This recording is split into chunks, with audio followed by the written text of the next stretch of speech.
Hello friends, नमस्कार। स्वागत है आप सबका हमारे यूट्यूब चैनल पूजा त्रिपाठी में। शूर्पणखा को तो सभी लोग जानते हैं, किंतु क्या आप जानते हैं रावण की अति प्रिय भगिनी शूर्पणखा के बारे में? शायद ही आप ये बात जानते हों कि उन्हें श्री कृष्ण की पत्नी का सौभाग्य प्राप्त हुआ। आम जन में शूर्पणखा की छवि एक राक्षसी की ही है, एक ऐसी स्त्री जिसने नक्कटी होने के बाद श्री राम और लक्ष्मण से बदले की ठानी और युद्ध के लिए रावण को प्रेरित किया। अंत में अपने ही कुल नाश का कारण बनी, लेकिन इसके बावजूद वो श्री कृष्ण की पत्नी बनी, उसका उद्धार हुआ। बड़े बड़े ऋषि मुनि कठोर तप के बाद भी ये सुख प्राप्त नहीं कर पाते हैं, लेकिन शूर्पणखा को ये आशीर्वाद मिला, भगवान श्री राम का सानिध्य मिला।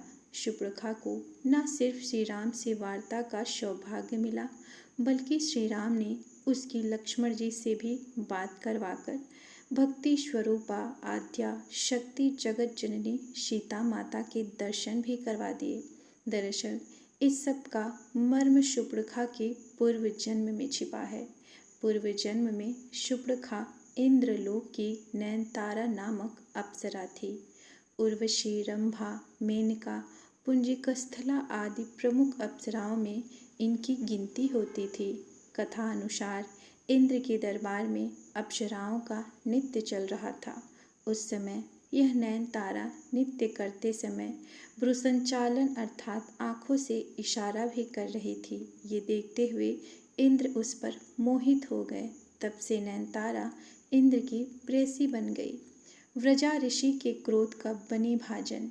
उस काल में पृथ्वी पर व्रजा नामक एक ऋषि घोर तपस्या कर रहे थे। इंद्र ने उस समय नयनतारा को ही ऋषि की तपस्या भंग करने हेतु पृथ्वी पर भेजा, लेकिन व्रजा ऋषि की तपस्या भंग होने पर उन्होंने अप्सरा को राक्षसी होने का श्राप दे दिया। ऋषि व्रजा से क्षमा याचना करने पर उन्होंने उसे कहा कि राक्षस जन्म में ही तुझे प्रभु के दर्शन होंगे। नयनतारा ने अपनी देह त्याग कर दी और शूर्पणखा राक्षसी के रूप में रावण के घर जन्म लिया। उसने मन में ठान लिया था कि वो प्रभु को प्राप्त करके रहेगी। यही उससे बहुत बड़ी भूल हो गई। उसने प्रभु राम को वन में देखते ही उन्हें पाने की इच्छा कर डाली। अहंकार में थी शूर्पणखा। शास्त्रों में कहा गया है, ब्रह्मा को प्राप्त करने की एक प्रक्रिया होती है जो भक्ति और वैराग्य के सहारे ही संपूर्ण होती है, जबकि शूर्पणखा ने ऐसा नहीं किया। उसने भक्ति स्वरूपा सीता माता और वैराग्य रूपी श्री लक्ष्मण जी के पास न जाकर सीधे ब्रह्मा को पाने की कोशिश की। वह सीधे श्री राम को प्राप्त कर भक्ति को ही अलग कर देना चाहती थी।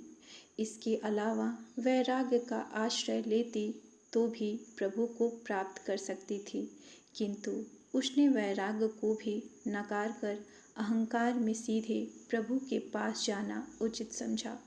प्रभु ने शूर्पणखा को उचित प्रक्रिया का ज्ञान कराने के लिए उसे वैराग्य रूपी लक्ष्मण जी के पास भेजा, लेकिन वैरागी लक्ष्मण ने उसे पुनः प्रभु के पास भेज दिया। तब प्रभु ने कहा कि मैं तो भक्ति के वश में हूँ।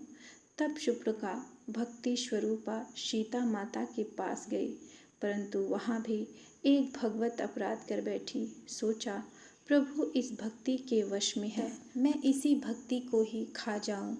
अंत में लक्ष्मण जी ने क्रोध में आकर उसके नाक और कान काट कर अंग भंग कर दिया।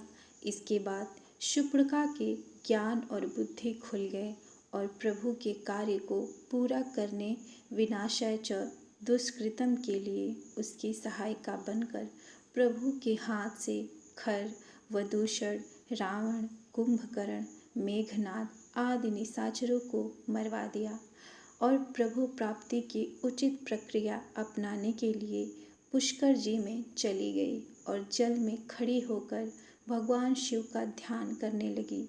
बनी श्री कृष्ण की पत्नी।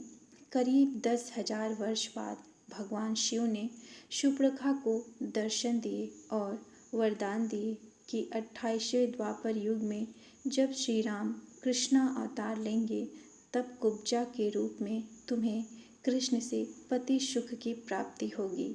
तब श्री कृष्ण तुम्हारी कुबड़ ठीक करके वही नयनतारा अप्सरा का मनमोहक रूप प्रदान करेंगे। और ऐसा ही हुआ।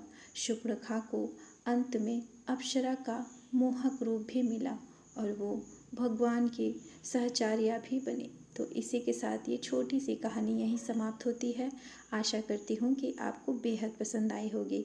अगर पसंद आई है तो कृपया वीडियो को लाइक और चैनल को सब्सक्राइब करें और इसे अपने फैमिली और फ्रेंड के साथ भी शेयर करें। तो फिर कल मिलते हैं किसी और नई कहानी और जानकारी के साथ। तब तक के लिए जय श्री राम।